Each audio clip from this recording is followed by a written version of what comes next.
প্রচারে কিউকমের ভুক্তভোগী গ্রাহকবৃন্দ আমরা দেখতে পাচ্ছি তারা এখানে ব্যানার ফেস্টুন নিয়ে দাঁড়িয়েছেন এবং মানববন্ধন করছেন জাতীয় প্রেস ক্লাবের সামনে। কিউকমের ভুক্তভোগী গ্রাহকবৃন্দ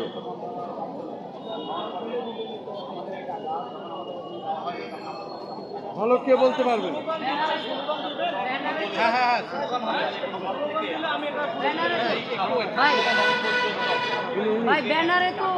একটু বলেন তো, ঘটনাটা বলেন। কিছু টাকা রিটার্ন কি চাচ্ছেন আপনারা? আপনি বলেন। নাম পরিচয় দিয়ে বলুন। হ্যাঁ বলেন। আমি মোহাম্মদ নুরুল ইসলাম, কিউকমের একজন গ্রাহক।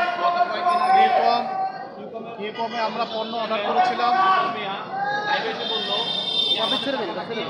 কিউকমে আমরা আমাদের পণ্য অর্ডার করেছিলাম।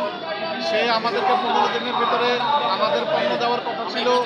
সে আমাদের এই পণ্য না দিয়ে আমাদের টাকাও ফেরত দেয়নি, আমাদের পণ্যও দেয়নি। আমরা 4 বছর যাবৎ ভুক্তভোগী। সে আমাদের কোনো টাকাই এখনো ফেরত দেয়নি। গ্রাহকের প্রায় 5 থেকে 600 কোটি টাকা সে আত্মসাৎ করে বসে আছে। সে এখন আলিশান জীবনযাপন করতেছে।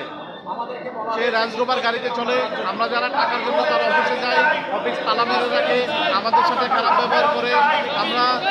আমাদের সাথে সে ভালো ব্যবহার করে না এবং বিভিন্নভাবে হুমকি ধুমকি দেয়। যেই টাকার বিরুদ্ধে সোচ্চার হয় তার সেই আমাদের টাকা দিয়ে সে প্রশাসনকে হাত করে আমাদেরকে হুমকি দামকি দেয়। এখন আমরা আমাদের সব গ্রাহক মিলে আমাদের টাকার দাবি করছি। আমরা সবাই একত্রিত হয়েছি। আমরা মন্ত্রণালয়ের মাধ্যমে আমাদের দরখাস্ত দিয়েছি, আমাদের ডাটাবেস দিয়েছি। আমরা প্রায় 1200 গ্রাহক এখনো আমরা টাকা পাই। সেই জন্য আজকে আমরা আমাদের মানববন্ধন শান্তিপূর্ণভাবে আমাদের মানববন্ধন চালিয়ে যাচ্ছি। ইনশাল্লাহ আগামীকাল আমাদের মানববন্ধন আছে, তারপরের দিনও রয়েছে। ইনশাল্লাহ আপনারা সবাই থাকবেন। কত সালে করছিলেন? আর এই প্ল্যাটফর্মটা হচ্ছে কিউকম প্ল্যাটফর্ম এবং এটা হচ্ছে অনলাইন প্ল্যাটফর্ম এবং এদের সিইও হচ্ছে মিস্টার রিপোর্ট। আপনি অর্ডারটি কত সালে করেছিলেন? 2021 সালের জুন মাসে আমরা অর্ডারগুলি করেছিলাম। এবং সর্বশেষ কার্যক্রম বন্ধ হয়েছে কবে? কার্যক্রম বন্ধ হয়ে গেছে সেই জুলাই মাস থেকেই। জুলাই মাসের শেষের দিকে কার্যক্রম বন্ধ হয়। তখন থেকে আমরা আমাদের টাকা এবং পণ্য চাচ্ছি, আমাদেরকে দেওয়া হচ্ছে না। 600 কোটি টাকা আত্মসাৎ করেছে। উনি প্রায় 5 থেকে 600 কোটি টাকা আত্মসাৎ করে ফেলেছে। নাম কি? রিপন।